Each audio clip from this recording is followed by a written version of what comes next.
Hey everyone. One of my longer videos coming at you. Somehow, a lot of y'all like to watch these. This was my talk that I gave at DEFCON this year. Not a main stage talk. This was just in Lockpick Village. But it was fun. It was a real forcing function for me to talk more about some tubular things and also to finally take apart that gematic. So we will find out how it works if you watch like all the way through, or you could skip to the end when you see a bunch of hands just staring down at a tabletop. It was a neat system. And while we don't have all the answers on the Fort Lock gematic system, we have enough information that I think most of it makes sense. And really, what I enjoyed so much was this was, yeah, as you'll see, it's a talk about the history of tubular locks and tubular picking and tools. But at the end, it's really more a discussion about how you do research on a lock. If you come across something you've never seen before, what do you do if you want to know more about it? The starting answer is get 4 of whatever the thing is, because you're going to destroy a couple. And we do. We rip a few of them apart, but we learn each time, and I sped it up through a few sections so you're not watching us just fumble around for no reason counting numbers. But I had fun. I had so much fun at DEF CON and Black Hat this year. I'll tell you all about that in a future video.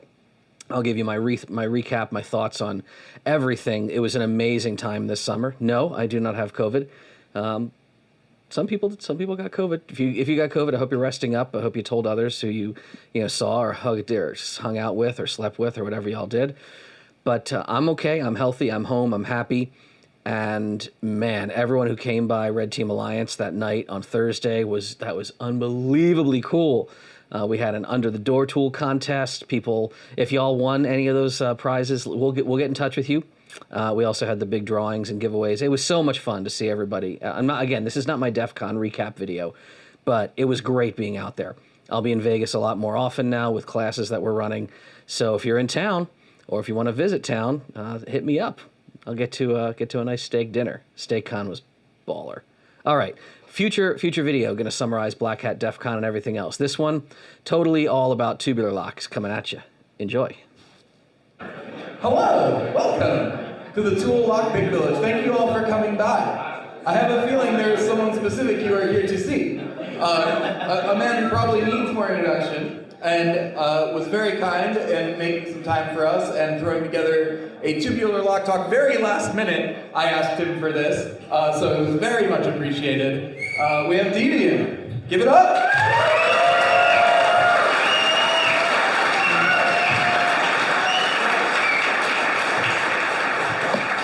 I'll just keep that there for medicinal purposes. Holy shit. I gotta know, how many people is this your first DEFCON? Holy crap. Of the people, keep your hand up. This is your first DEFCON, but you know me before you got here. What the hell? So, I've been here a while. I've been coming since 8, and most of the people I know at DEFCON before last year, looked like me, like middle-aged, derpy guy. And the fact that, and again, like everyone I'm here with has been marveling at the people who keep coming up and so kindly saying hi. Like all of us, we're like marveling that they don't look like me. Like I'm having, like it'll be like a woman in a business suit, and then like a bunch of like black teenagers, and then someone, like all the people that we've been dying to see come to DEF CON are coming. And a number of you have said it's because you're seeing things that have been published from the hacker community, and you're like, that person's no smarter than me, I can do that bullshit, and you come here. That should be it, right? Like, the whole premise of most of my talks are, I am an idiot, and so can you. I tripped over backwards into everything in my career because of this community. I don't know if Renderman is in this room, he bought me this shirt. But yeah, like Renderman was my first friend I ever met at a HackerCon in New York back in like 2000. And you just keep going. Like, for those who had your hands up, are you going to come back to this to this community or to other cons in the area? Yeah, it's a lot, right? It's a ton of frenetic energy and chaos, and everyone, first year, last year, 18th year, how many people had shit you were said you didn't make it to? You felt you missed this DEF CON. It's gonna keep feeling that way, and that's okay. Everyone in the room feels the exact same thing you do. Every one of you is gonna have like a best friend who's like literally having a wedding at DEF CON, or they're having like their first time ever on a stage, and they had hand sewn like an outfit, and you're like, oh shit, I'm stuck in the car hacking village under an engine block. I can't make it to the freaking flamingo. That's gonna happen. It's going to happen. Don't feel bad. Feel great for the moments that you could have left an interaction. Like you're in a hallway, and you're like, oh man, fucking vortex. But somebody said something, you're, wait, say that again? No, what, your mom's suffering for that? My aunt had that. Are they working? They're working on something to Biohacking Village? Hang on, I had this, tell them I'm not gonna get the thing. What are they working on? Those moments are the ones you will remember for 20 years after the DEFCONs. Have those moments in hallways. So I have no idea why you came to something on a schedule, especially if it's me, but I'm gonna try to make it worthwhile. Tubular locks are old as shit, man. So tubular locks are this topic that have been around, and then we would talk about it for a while, and then tubular picks were neat, and then people kind of stopped, like, oh yeah, fucking tubular locks, they don't get installed on anything anymore. The old joke was like, oh, don't go up to the soda machine. And now they're not on vending machines anymore, hopefully. Tubular locks are kind of old. In fact, they come about way further back than you may have ever seen them. So the Chicago Lock Company, you'll sometimes hear tubular locks just referred to as Chicago locks, or maybe ACE locks, right? The original tubular lock was from the Chicago Lock Company. This is not obviously a tubular, but this is their famous CG1 keyway, which is used in a ton of wafer lock key switches and like new Titan missile silos like use this same keyway. But they came out with the ACE, right? So this new fancy pantsy, this was in the 30s, that the Chicago Lock Company, who's been around since the 20s, came out with a tubular or axial arrangement of pins. It's just a pin tumbler lock, as we will see. The key looks a little different, and being different was thought to be super secure. Like, oh, there's no tools for it, and oh, you can't duplicate it, and whammo died 9,000 schwam confetti. But of course, it's not that special. It's still just pin tumblers. If you've seen any of our demonstrations, any of our visuals, any of the sample locks, you have pins with springs, and you have a little key pin and a driver pin, and the key like pushes the pins to free the rotation of a plug. That's what's going on with a tubular lock. Now again, these were like endearingly like commanding all this attention in the industry, so much so that Chicago started using like kind of a little tubular key face as part of their iconography. That was great for a long time. Fort Lock is another company that was in this space. So Fort Lock, again, like we're talking an old brand, and then they were making cabinetry and wafer locks. Then they came out with a product they called the Gem. It's a tubular lock, right? So the original ACE patent had started to fade. Other people, not a lot of people played in this space originally. But you have the Gem lock, right? It's the exact same idea. You have an axial arrangement of pins, key pin, driver pin, spring, and the front face of the key has these notched cuts that both depress the pins and also grab them. So you don't, it's one of the neat things about tubular locks, you don't actually need this little indexing bit right here. This serves to align the key properly, but it's not like that has to snag onto or grab onto the plug in any meaningful way. It really doesn't. That just rides inside a little inner brace inside the housing. If you're looking at the front face of a tubular key, a little hard to see from here, but there would be a complementary bit on the inside of this barrel. That, yes, does kind of grab the plug, but even if that were gone, the front notches, these little cuts around the key, are enough. You can kind of think of this, right? If you're pushing pins, but not all the way, and the pins are nestled into these round notches, well, that's enough to grab the plug and turn it. And there are, in fact, some tubular locks that I'll show you later that don't make use of any little notch on the plug. Why? We'll talk about that. We'll also talk about that over time, National Cabinet Company, who again, been around a long time, they're from like 1903. They started buying up other brands. So National Cabinet, if you ever see this old sort of interlocking N logo, they've been established for ages and ages and ages. Then they eventually started acquiring other companies, like for example, they became Compex, which is their brand name now. They acquired Fort Lock. They started making tubular locks there. And wanting to, like, I guess, corner the tubular lock market, Compex acquired Chicago Lock too. So they have all these brands, and they still make all these brands. So Chicago Lock still exists as a brand. Fort Lock exists as a brand, so Gem and ACE. You can still buy, technically, a Gem or an ACE tubular lock. All from Compex. who is a real company that exists to this day, and this is their website. So like, if you're a fan of GeoCities, boy, that's a blast from the past. But that's where we are right now. We have these various brands that all kind of live under the same house. And of course, the patents are all expired. So there's loads of companies that have no name at all making tubular locks in the same form factor. Because, as you'll see, there's a series of standards that are all loose, but they're still out there in the world, and people just keep producing product. Why? I'm not really sure. They're not a high security solution. They don't really offer you much of anything cool except the ability to pull the key in different positions. We will see that with tubular locks. You can think of like a pin tumbler blade style key. You really have to bring that plug and that key back to top dead center in order to extract it, because those pins need to trap up and down in those chambers. So being able to pull your key out anywhere other than the top dead center there is a way you can do it with a pin tumbler blade key. It's fucking bizarre. I'll explain why later. But you'll see tubulars, and who can think of another style of lock that you may have learned about in the village that you can extract in different key pull positions? Wafer locks, yeah, your classic like put the money in the bake sale metal box, like it's either locked or it's unlocked.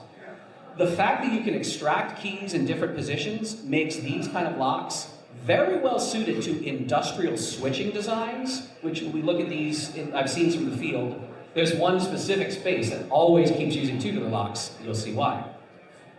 But as I was saying, like you've seen our other diagrams, this is all that's going on. You have an array, and you have to imagine these are going around in a circle. You're seeing a side profile, but there would be other pin chambers behind these. But they just have springs pushing against what we would call driver pins, shown in blue. And then in front of those, the red key pins are what you see looking at you in the front face of the lock. And if you push all of those pin stacks to different depths, this plug, which is shown in the bright brassy color here, that plug would be free to spin in the housing.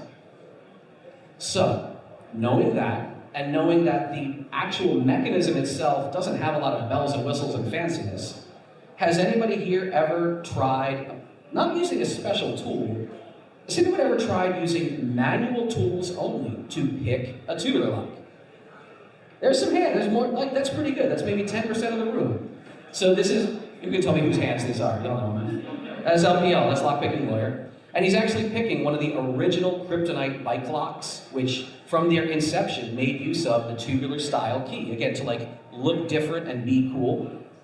If you can apply some turning pressure on the plug, it's no different than the other lockpicking you've been doing on the public tables. You're binding pins, and you're hunting around trying to find which chamber has the binding pin, and then getting it to set. Interestingly, because they're all facing you, tubular picking is easier in the sense of like finding the binding pin, because you don't have to reach deep in the lock. You just check, check, check. Oh, there's one, there's another one. The hard part of doing this is A, putting torsional pressure on the plug, because it's a wonky shape. This is a strange sort of turning tool they call the goat wrench. There's a few people that kind of make a really fat turning tool, just jam it in there. But even if you can get like, all right, it's not gonna cam out on me and I think I'm getting the pins set. The other key problem is that, as you just saw, like he successfully picked all 7 chambers in this lock, but you can only turn it like 45 degrees, and then all those chambers are gonna hit the next set of drivers, they're gonna relock. So depending on how far you have to turn, it's very frustrating and it's tedious to manually pick a tubular. Because you get this far and then ka-chunk, and then you get this far, and some tubular locks you have to turn much further. That was only 2 or 3 turns. That's why we start to see these impressioning style picks. Who has seen or used a pick like this? Right? We have them for sale, I think, right? Do we still have any? They sell them out? I don't know. We have a lot of them, like TOOOL has these. So the idea is, these are tools that have a long series of feelers, right? They have little feeler gauges that reach out to the tip. The tips of these tools are notched. And it's not, some people are like, well, okay, so I like push it in, and then do I like press on the individual feelers to like, you don't have to do that. This is an impressioning style attack where as you push all these feelers, basically you zero out the tool. I'll switch to the camera here to try to do a little, I can at least one here, not gonna keep the mouse on the screen. Don't you hate when people do that? It's like the substitute teacher playing a film for the day, and you're like, get the mouse off the screen. Maybe that's just me.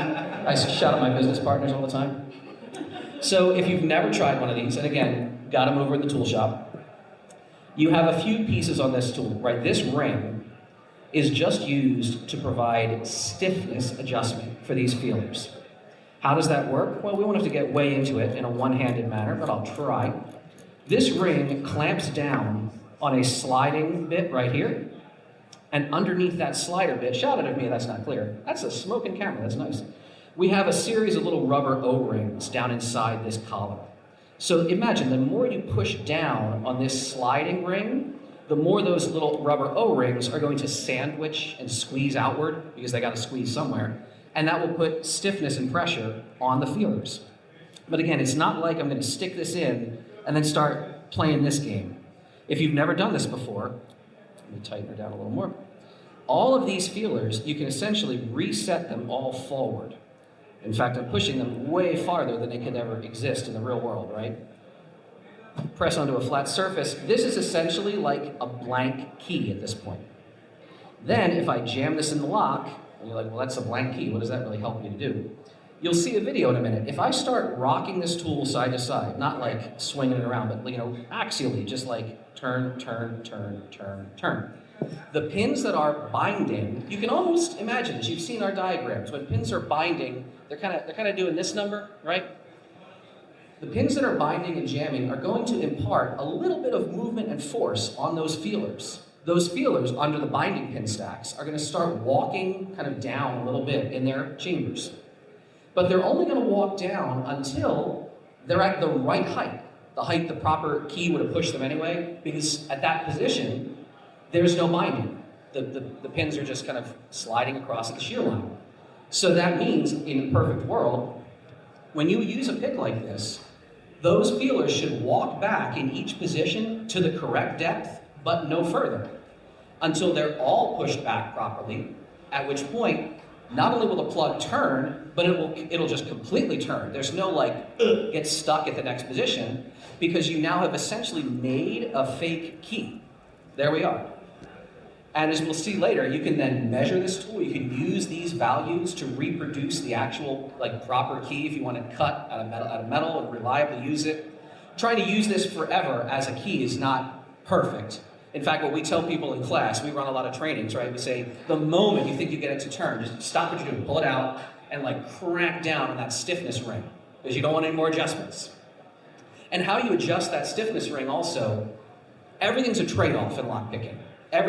Think of a regular blade-style key. Y'all are doing that out there, right? You've got the big turner tools, like the big head that sticks way in the keyway at the bottom, or the teeny one, like top of keyway tension. You say, well, which is better? Well, it's a trade-off. I can put a big turner tool in and get really good purchase in the keyway. It's going to feel good, but I have less room to work. If I use top of keyway tension, it might cam out, but I have way more room to reach. With your adjustment ring on a tool like this, you've got options. Like if I make this really pretty loose, and these feelers are going to slide very easily, it's not going to take long for me to just they're going to be boom, zooming back, but I might overshoot.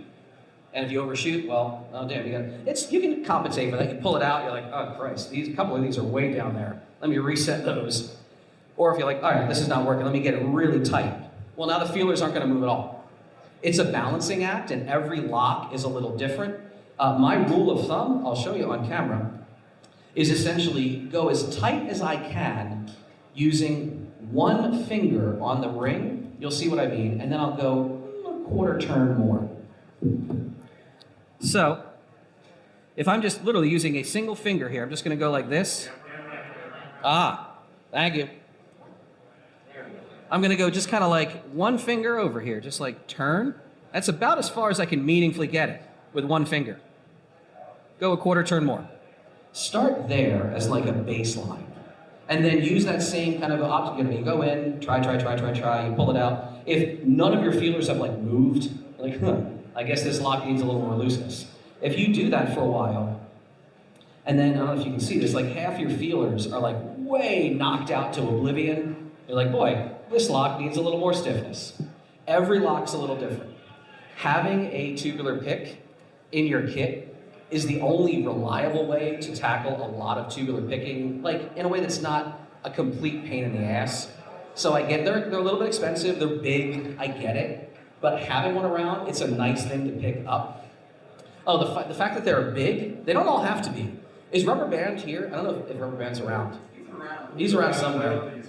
Yeah, Rubber Band has a collection. He's a locksmith, friend of ours, tool member.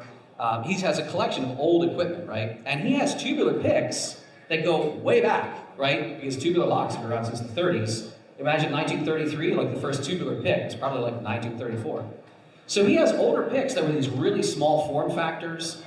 I was like, man, wasn't it cool? You used to be able to just keep these like right in your regular pick kit. And I was like, yeah, it sucks that they're so big these days. I've started doing this. So I'll take a tubular pick. You can see like, wow, that's not smaller at all, Dave. That's really large. Why would you do that for? What I do is I have our machinist just mill down the shaft so it's a quick connect handle compatible. So like, I'll just have a quick connect bit in my bag for a bunch of other crap. But my tubular pick just got a lot smaller, small enough that I could throw it in my other gear bag. It's something that I like to do. You know, I think it's silly, but you'll see some stuff our machinist, named Mike, has done later in the slides. I'm immensely proud of this cat. But having, like, let's say, whatever kind of tubular pick you got, all right, you've successfully got the lock to turn, you're like, great. I would love to come back and do this again to this same lock over and over, and I don't want to pick it every time. I don't want to leave this tubular pick like permanently locked into that position. Like, what do I do? Well, you can measure the bitting. You can get the key bitting off of your tubular pick and then turn that into a key. These are two examples of tubular bitting style measurement tools. We call them collectively the Christmas tree and the Lego block, basically. So the little Christmas tree tool, it's a flat metal piece of steel that has small step notches, and in a kind of a wonky way, you can measure it up, you can kind of press it up into the front of your tubular pick after a successful open, and try to say like, oh, well, this notch looks like it's a 2, okay. Or the Lego brick, same idea. You can kind of press down, and here we see, 1, 2, 3, 4. So this one, it looks like we're measuring a 2. But are we measuring the same thing in each of these photos? Here's where shit gets silly. Remember, like, Fort Lock made the Gem, and before that in Chicago made the Ace? They are two different bidding standards. They're the same exact goddamn cuts. They're the same values, right? If you put this in a micrometer, they are the same depths, they use the same effing pins. But Fort Lock Gem calls their numbers 0 through 7 for depths, and Ace calls theirs 1 through 8. And if that's not fun enough, Ace, because remember, Chicago Lock Company, they were a maker of locks originally. And they said, all right, we're making this new lock, so we care about the lock. And Chicago Lock, you look at the front of the lock, go around clockwise for bidding position 1, 2, 3, 4, 5. So if we're looking at a key, well, this is 1, 2, 3, 4, 5 this way. But when Fort Lock first made their Gem keys, they weren't making locks yet. They were just making keys that work with tubular systems. So they care about the key. So Fort Lock's, well, of course, if you look at the key, it goes clockwise, 1, 2, 3, 4 around the key. And then when they made their actual Gem series of locks, they just kept that standard. So knowing which tools you have to measure these will throw everything into chaos or into alignment. It is a huge pain. There are products on the market today that ship to like make tubular keys. I'll show you some. And the actual body of the tool will have markings on it that say like 0 through 7. And they'll ship with a Christmas tree, which is marked 1 through 8. And unless you know what the hell you're doing, like all your keys are going to be off by 1. And you're like playing this game because you can like pull the key out a hair and it'll kind of work. Or it's awful. It's awful. Now over time, of course, patents expire and somebody wants to like be different and keep their product out in the market. So we started seeing this design. This is called an offset tubular. So you have those indexing bits on the key, but the barrel of the key, it looks like someone just took the bitting and kind of like cocked it over a little bit, like a little wonky, a little drunk, he says while reaching for his flask. There are different designs for that. They are essentially an 8-pin. Most tubular locks are 7-pin. These are all essentially 8-pin configuration like this, missing a pin if it's 7-pin offset. Again, we're getting almost into the weeds now of stuff that you never used to need to know unless you were a locksmith. And by the way, there's also different diameters. Again, these are obscure. Like most of these, the 1137 is the standard, like that's why I green highlighted it. That's the standard size tubular key. It's like the normal one. I have not really seen the teeny guy, the 1136, in the field. I love that instead of, this is even colloquially called the 1138, because like, why not just make numbers go up? But no, it's actually the L1130, the large 1137. I have seen these once in a while. I've seen them on like weird key boxes. But for the most part, if you're ever looking to like buy tubular keys, or I need a tubular pick, it's almost always going to be the middle size, the medium size. That's like the standard size. I don't know what the hell this piece of crap trailer like lock thing is, but I'm sure it's an 1137. I don't know exactly, well I do know what's on this washing machine. If we get close, these are going to be locks by ESD, Equipment Systems Devices, really original name, guys. They make a ton of vending machine stuff, right? So EST, coin-op systems, those are all going to be the 1137. Like your standard tubular key, like pick will fit in them. Don't try to do that unless your landlord's a dick and doesn't give you free laundry. Yeah, by the way, ESD, like, they have like a whole key series in their product line, and there's not a lot of them in the wild. Most people just buy like off the rack, and ESD is like, I guess you want the primary key in the key series, okay. So that's the idea. If you're using tubular picks in the field, you can decode your results and save your notes and like compare notes down the road and be like, wow, I've opened all these locked panels by this one alarm company every time I'm on a job, and even though they're in all different states, like, boy, they all use the same key. There's a tubular key used by Verizon, just called the Verizon key. It's on all their freaking field equipment. And like, we've had pen test jobs where we're starting to pick it, and you're like, I bet this is a fucking Verizon key. And it opens, you're like, yeah, I'm seeing it right there. That's a goddamn Verizon key. There are other locks in the field that are axial locks, but not specifically the Chicago standard. I'm using Chicago to refer to that classic standard that has been copied by Ford and then copied by a bunch of other companies. So Combex owns another sub-brand called the Turbine. You see these on gas pumps a lot.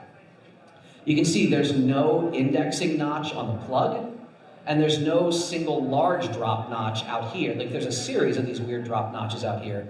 It's a weird system.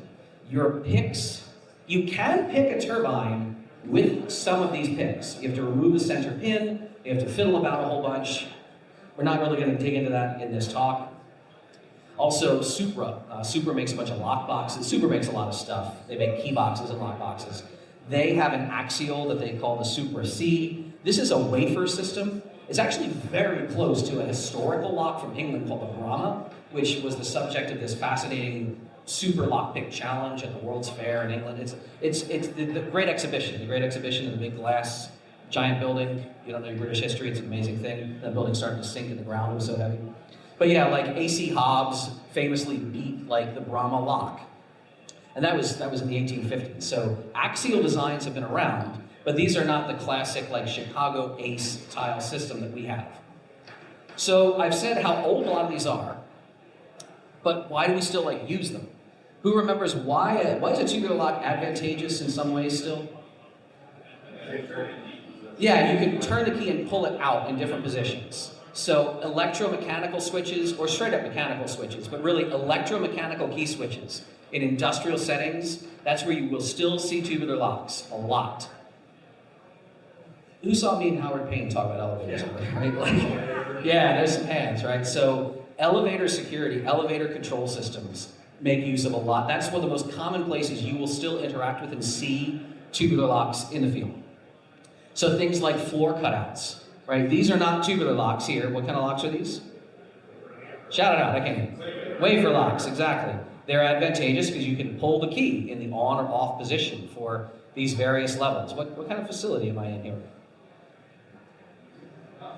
Yeah, it's an airport. We do a lot of airport jobs. So here's an elevator though that has, these are called floor cutouts. And these are cutout key switches, and they're all tubulars because you can pull the key in the on or the off position for each of these floors. Or maybe you'll see a tubular lock using a little locked cabinet panel. And behind there, you'll see more electromechanical key switches. So if you saw our elevator talk, there's a lot of fun. We're not going to dig in. You can ask me questions if you want, Q&A. There's a lot of functions in an elevator that you can play with by throwing these key switches. But how many people who had your hands up, you know, you don't have to like pick even a lot of these locks because they've all been decoded. they're all super well known.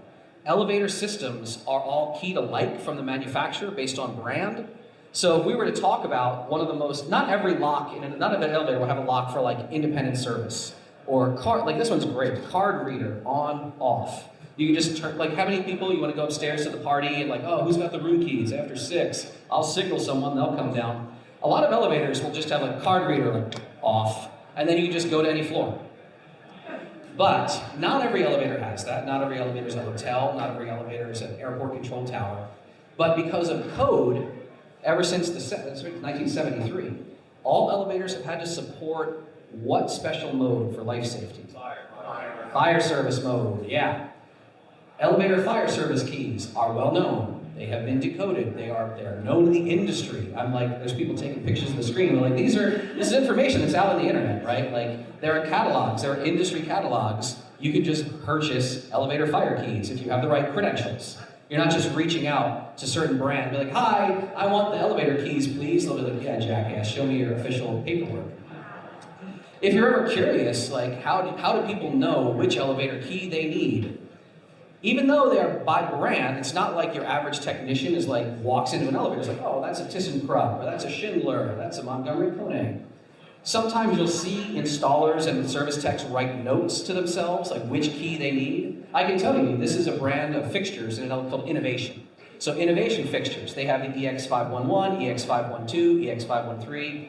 We're not seeing the EX515 anywhere here, because the EX515 is the fire key. It's somewhere elsewhere on this panel. We got a Montgomery Kone elevator. Why? Because I can look at the scribbled notes, right? Run stop. Kone 1, we've got independent, Kone 1, Kone 2. Now, fire service phase 1 and 2. It should be Kone 3, but it's not. What is it? It's Innovation, EX515. They rekeyed this elevator at some point in their building's history. And that's a factor right there, right? The idea of which keys to use, and I don't know, during an emergency, how do you know which is the right key? That's the reason that in Tubular land, there was a standard published a couple decades ago. People were like, oh my God, there's so many tubular keys, there's so many different fire keys in different states and jurisdictions. The industry should have one key for fire service across all elevators. That's a good idea for security. But I mean, they were thinking about security, right? They were thinking about life safety. Like, who wants to fumble around with lots of keys? Let's just make one key, call it the FEOK1, and everybody should use that key. Now, they were smart enough to say, if this FEOK1 is gonna like be the key for everything, like, it shall be limited to only elevator personnel and like people with authority to have this key. But it's a government code document, so they did put the direct bidding code in the document. Like, that's just there. You can just look it up. But here's the fucking curveball. Is that gem or ace? It's a gem stand, if you're curious. So it's clockwise, facing the tip of the key, using the 0 through 7 system, not the 1 through 8 system. But because of that, literally, there are elevators out there. If you look on like sites that sell keys, this is the FEOK1, right? And you can buy it. These are just on the internet. But there are sites, this same catalog will sell what they call the FEOK2, which is the same key cut using the A standard the other direction. There are some places that will sell FEOK1CC, which means counterclockwise. Again, because there are so much pollution in the knowledge of the industry, there are lock manufacturers that have made locks, tubular locks, to use in the industry that are like backwards, because this is not well understood. So even the industry gets it wrong. Why is this useful knowledge? Well, again, like if you can interact with fire service, like that's what my company does. We penetrate buildings to tell you where we got in the building and how we got there for life safety reasons. Elevators on fire service mode behave very differently, and they will move around the building in a way that bypasses all the security if you know how to do it. Legal has told me I cannot instruct you how to do it. But if you have firefighter buddies, go take a firefighter training. Like, ask next time Mike Dragonetti at Dragon Fire and Rescue is running one of their elevator trainings for first responders. Great dude, he's based out of Connecticut, he trains all over the country. Go sit down like an elevator extraction and rescue training. Learn about how firefighters and first responders use the keys. Sometimes there's a key switch right on the panel, sometimes it's inside of a little lock panel. As a pen tester, tons of opportunity for me, these little red boxes. You know why these exist, by the way? So we talked about all these different standards, and then like, oh, the FEOK1, we have to like change the key. So when the industry developed the FEOK1, various jurisdictions adopted it in different ways. Some areas said, okay, going forward, all elevators must, comply with this. Other areas made it retroactive. So like Vermont, the state of Vermont, they made it retroactive across all elevators. They're like, everyone's got to FEOK1 their shit. It's expensive to do. You can't just like send, Chris from maintenance, be like, get your tools, Chris, pull this elevator apart. We got a lock in the mail. Hope it's the counterclockwise one. Like, you can't just have them like monkeying around in you have to recertify an elevator whenever you rip out key switches and stuff. So for a lot of buildings, like, I don't have the money for that. But you can like call up Adams or Vader Products or somebody and say, hey, we need one of those red boxes. Yep, FEOK1, of course, thank you. And you get that shipped to you, you put it on the wall, and whatever keys your elevator does use, you put them in the box is keyed to FEOK1, you're good. Now, as a pen tester, if you have an FEOK1 key, you might be in a building late at night, and you're like, all right, well, we got a red box on the wall. Let's see what the hell's in it. So you reach up there, and you start pulling shit out of this box. And it doesn't just have the elevator fire key, right? It has the elevator machine room key, which in this building, it was a small medical office. This was their everything room. So like, this was their point of presence for their network, this was their camera system, their whole drops, like everything was in there. And that was the job right there. We're like, all right, plug in a Pony Express, we're done. And then we got into the back room where there was other stuff that you absolutely should not play with. It was a tubular lock as well, but we're not gonna get into it. Don't F around with elevator drop keys. That's not legal talking, that's me saying like, don't be a dumbass who plays around in the elevator hoistway. I have plenty of stories about that. We got a hand, what's the hand? Oh, you've been in elevator hoistways? You got multiple drop keys? All right, don't give them to anyone else, especially all these kids in here. So, because you have to actually service stuff that like falls out of the pit. You're already have a jurisdiction for your building. There you go. But yeah, like that little one key in that red box, we got the building's fire key. So if we wanted to, we could move around the building without lockouts. The FAC key, the fire enunciator panel, we had that. The sprinkler valve locks, we had those. That freaked the building management out. They're like, you could lock our sprinkler valves? People could do that in the light of fire. Like, what fucked up terrorists are targeting your valves? You don't do abortions here. Like, nobody cares that you're doing root canals. So, but do you know why this whole sprinkler valve locks? If you've ever been in like a hallway late at night, you're walking down hotel backstairs, and you see these locks, these valves are locked open. It's so no jackwagon in the hallway can like turn off the water flow. Like, again, why you would do that is beyond me. This is another great reason if you're a pen tester, you're like in a building, sneaking around the stairs. What are you doing in here? You're like, oh, I'm checking the valve locks. Like, is this one installed correctly? The answer is no, it is not. Well, yeah, but all these will have tags on them saying who the company is that's doing the work. You're like, no, I'm here from Sheridan. I'm just, checking these fuckers out. But yeah, this one stupid key got us all the way through the building and straight to the elevator controller if we wanted to do other things. So you'll start noticing those red boxes almost everywhere. Most of them are FEOK1 or a similar regional tubular key. So again, I'm never going to encourage anyone to mess around with an elevator when they shouldn't. But if you're a pen tester, if you're doing a physical on-site job, these boxes are a pretty safe place that you can check for points of access and goodies it's low risk, high reward typically. And now, again, I said you're not supposed to do elevator stuff, but we can showcase elevator stuff. Turns out we will have sound, so I don't know, we'll see if the sound works or not. This was an actual job where we did use elevator keys, right? So there was a job we were on, and the front entrance to this building had we wouldn't call it a guard, it was a reception desk, but they had their shit kind of tight. I'm sorry, by the way, all the parents, I got little listeners in the room. I curse, but your kids seem pretty fucking cool with that, so don't worry about it. So we didn't want to mess with this guard. We kind of could have bluffed our way in because we're good at lying. That's mostly what we do. We said, before we try that front route, there is a back entrance. We had done some long-range recon, and we saw, all right, there's this like parking deck that people could drive in with their badges, and they could get up to, and then, okay, they're like going in the back door with a badge, But then they go to this elevator, and okay, they're just getting on the elevator. Maybe the elevator just goes up, maybe it doesn't, I don't know, but it turns out you did need a badge to go up. But we're like, either way, it's an elevator. Like, tubular key, we got some fire keys, we could figure this out. And we knew the culture of this office.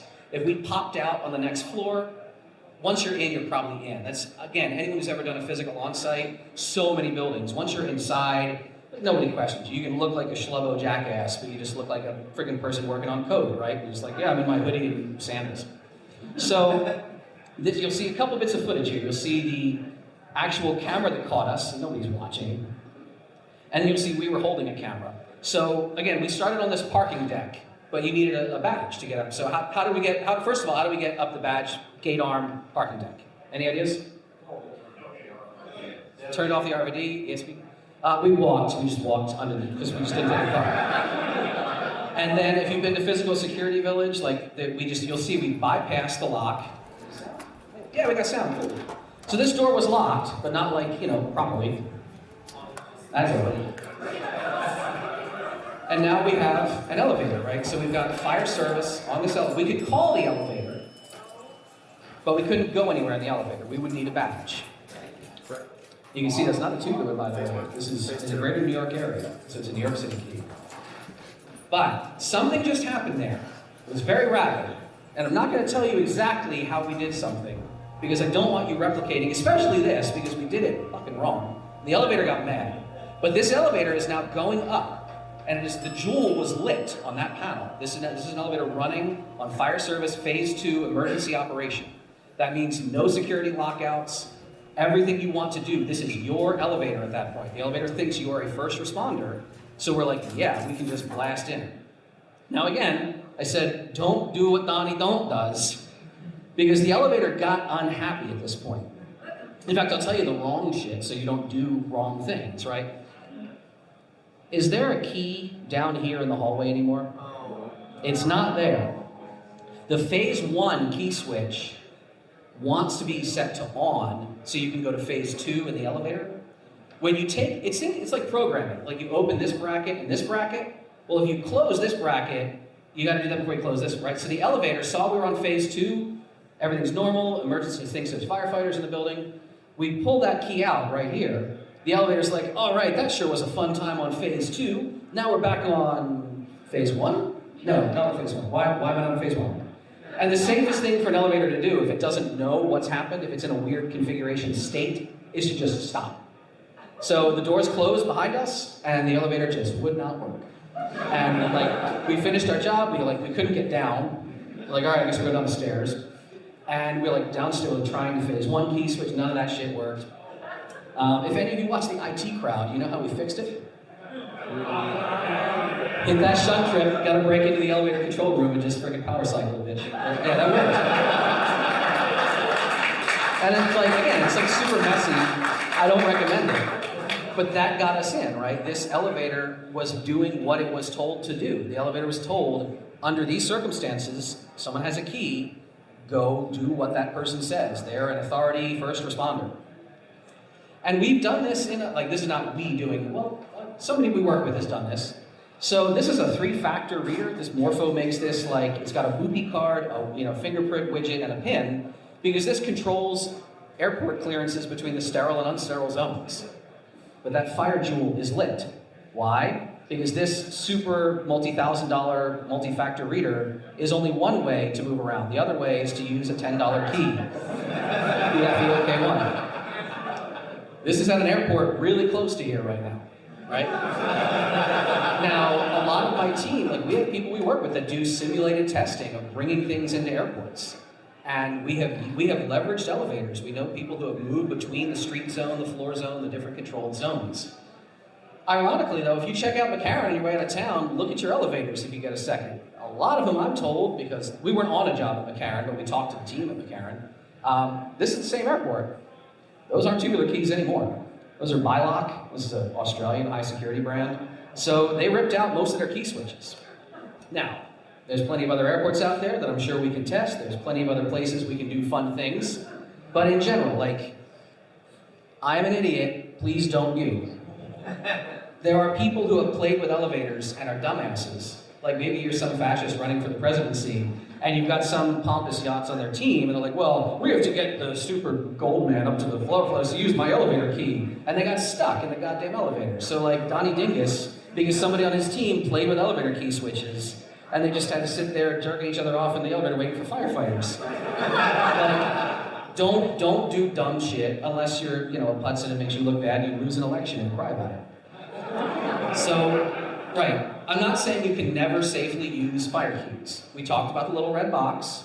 Another way, if you're all professional penetration testers, right? We're doing this under a authority given to you under a letter and a legal contract, as your mom says to you. Have you ever seen these systems? These are called destination dispatch systems, where you choose your floor in the lobby, and it tells you where, like every company makes, Montgomery County makes Polaris, Otis makes Compass, but they all have usually like a fancy touch screen, and they support floor lockouts, as you saw, right? But if you can get to that floor, it says, oh, go to this elevator cab, and you go to that floor. And the car operating panel will have very few controls. There's some friction in the industry about whether people will accept this. Some people are not comfortable having so few controls at their disposal. But have you ever been in a system like this? Yeah. You might think, you're like, well, I mean, if they're locked out, like there's lockouts, what am I going to do? By code, all elevators support what emergency operation? Fire service operation. Do you think firefighters are like stripping off their turnout gear and their gloves trying to F around with a touch screen? No. There are always going to be mechanical, locked panels with a mechanical lock, and there are actual live buttons in every elevator like this. They're just hidden. The whole car operating panel is a locked door. Most of these buttons, in my experience, it varies. A lot of times these are live. So like even if the floor was locked out, you just like press 22 or you press 19 and it'll possibly just go there. And this is just an FEOK1 switch that happened, or key lock that was just covering that up. So there's a lot of good stuff you can use in the industry still for tubular locks and tubular manipulation. Quick notes, by the way, about social engineering. How are we doing on time? Are y'all just chilling? We're hanging? We're okay?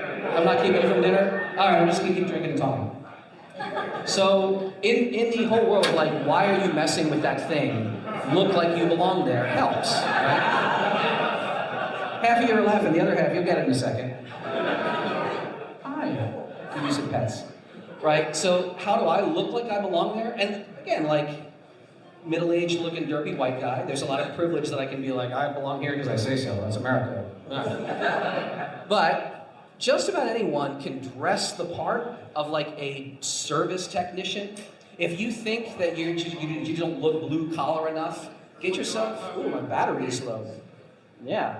Do we have power up here somewhere? We do. I will ask, can you look, I'm gonna like use my pointer. There's a black power brick right in this zipper. Come on up. There you go. There's a black power brick next to the mouse. And there is right next to your hand a long black cord. Can you whip that out of there? Yeah, and we'll get her going before it shuts off. I feel so unprofessional up here.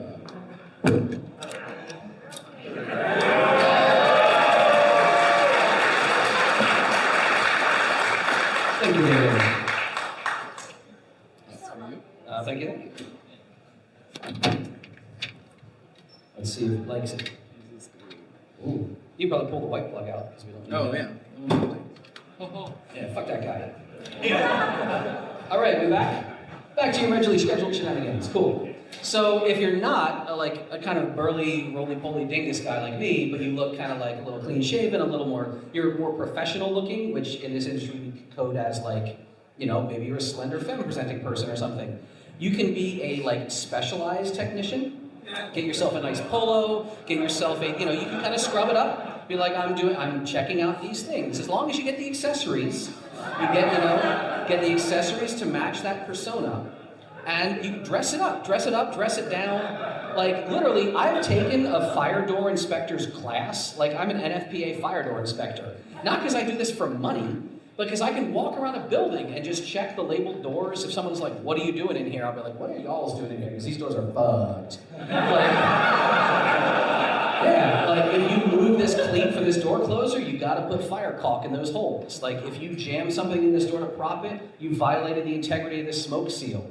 You snapped a head off this screw because you were torqued too high on your drill. You gotta call GLK Products, get a new screw, dig that out of there. I've been in buildings and they're like, what are you doing in here? I'm like, this is wrong, this is wrong, this is a code violation. I'm not gonna orange tag you today, but like fix this shit. And I'll leave. So, yeah. I'll give you a quick story. Some of you have heard this story. I know some of you have heard this story. We told this is an older story from a job. This was not even our job. We were on a job with another party that brought us in. They were doing a network pen test, and they wanted to get in the building. So we're going to talk about elevator keys here, right? Like elevator tech's a great story. You got your sort of worker persona going on. You know, I've got my little Otis badge. I got my clipboard. Any one of you, by the way, can be an elevator tech for 15 minutes. Every one of you can do this. You can do an emergency phone test, right? Testing the e-phone. Every elevator's got to have one. Every e-phone test, the same thing. You dial out, and it picks up. Maybe it's an automated line, in which case you just pretend to be like, yeah, so your phone is working, making notes in my notes app. Or if you get a human, doesn't matter if you get the security desk, service call center, police department, it's probably not going to call the police, but I've had it happen once. First thing you say is, hello, this is a test of an emergency phone in an elevator. I'm a technician performing a test. Diffuse any problems. Can you hear me right now? Can you hear me clearly? Can I hear you? Can you tell me, repeat back to me, ABC 1, 2, 3? I can hear you, okay. And then the fucking zinger. Can you identify my location? Because voice communication is not supposed to be required for the use of an emergency phone. If a guy who looks out of shape like me has a heart attack, I should just be able to hit that button and like fall on the floor. And then dispatch should be able to get people to me that can like kickstart my heart, right? So like everything in this photo is a complete code violation, right? So first of all, it's a trimline phone, which means you need your hands to work. The address has been written twice, which tells me that this is not doing like ANI data on the phone line, saying where the phone is from. So like everything's a violation here. But you can test that. You can walk in buildings, pretend you belong there, checking out the e-phones, whatever. Yeah, have that contractor clipboard. The first thing you do when you buy it, right, what do? Is you kick it the fuck across the parking lot, you bang it, scrape things on it. So yeah, get yourself a helmet that you found on the side of the road. The dirtier the better, right? Like, you know, technicians just kind of look like junky, like worker people, right? Sure. Checking the elevator leveling. You don't have to be this guy with the elevator between floors. You can just go to every floor and be like, oh yeah, it's okay, it's within 2 inches, okay. There's different code standards for like what is level. Pretend you're doing that bullshit, who cares? You can literally be the person in the polo shirt with a clipboard, like I'm checking the elevator. No, you can come on, don't worry. You're going to the top floor, yeah, go ahead and use your badge. I'm just gonna check the elevator leveling. But in terms of looking like you belong there, you do some recon. You figure out who their building management company is. You feel like, when in doubt, you choose Johnson Controls or you choose Siemens. Even companies that aren't serviced by these firms, they're gonna be like, oh, someone's from Siemens. Yeah, just give them the keys, I guess. They're checking shit. Yeah, all of these are bangers of brands to have like polos or to have little IDs. Your ID doesn't have to be good. Johnny Long gave this talk where he literally pretended he was from AT&T and his name was Jeff Lineman. Or like Pacific Bell, it says like hack the planet on it and stuff. He's like, I'm here from Bell, sure. We try to take it a step up. We actually make proper IDs on our badge printers, our credential printers, which again, like, yeah, there's a price tag associated. I think it's cooler if you just do it with like packing tape like he did. But yeah, being able, like, I was on a job and I've got my ThyssenKrupp elevator shop in this building, so I got my Thyssen hat, my Thyssen shirt, but I had the wrong ID. So I had to like call Bobek in the next room. I was like, hey, you have the Zebra printer fired up? Can you make me a ThyssenKrupp ID? Thanks, cool. And I just kind of grabbed that. Yeah, so we, like, again, how to use these as a red teamer, how to work with them. They're very wonky machines. They're terrible, terrible printers. But when you can make them work, even with like UV reactive elements and fun shit, like this, like, yeah, I'm here from Siemens. I'm here to check the freaking fluorescent light fluid. You're just going to be given keys and like told to do the job. So we have collections of badges. If everyone's got a red lanyard, get your red lanyard. Like, you buy a pack of colored rainbow lanyards on eBay, there you go. Oh, the red, make sure you know what they mean. Who's the contractor? Who's the full-time employee? Like, do your recon. But anyway, so we're in this building, right? I'm trying to break in with another team because the person needs to get in. We're still doing it? Y'all just still chilling? We're okay? All right, we'll just keep talking. So I'm bringing this other cat in with me. And, you know, he's a little nervous in the service. He's like, man, we're just going to just breeze in. I'm like, no, let's find an elevator, pretend to do an e-phone test, like just be in the building with me. We got this. We belong here. We're fine, man. We're fine. And as I'm just dicking around with the elevator for a minute to kind of establish why, because it's mid-afternoon, there's employees, I want them to kind of like see us, like, oh, those are those people that were in, I guess they're working on something. Yeah, Susie was getting coffee and she saw them. The guy with, he's like, oh crap, I have to go back to the hotel. And I was like, oh, tacos for lunch? He's like, no, I forgot the little phone plug. It's not a Pony Express. They used a little headless drop box. But he's like, I forgot it at the hotel. I was gonna set it up last night. I had to change some of the scripts for its phone home functions. I fell asleep. I gotta go get it. I was like, okay, I'll go back to the hotel. I'll wait for you here. He's like, in the building? I was like, no, it took us 5 minutes to break in, like that one door made a trip. I'll stay in the building. You go and just come back. He's like, where are you gonna stay? I was like, in the elevator, bro, like independent service. I just put it on a service mode and I just parked the elevator. I just stayed there because it'll disable like call-to-hall demand. So like the elevator won't answer any hall calls. I'll just sit in this elevator.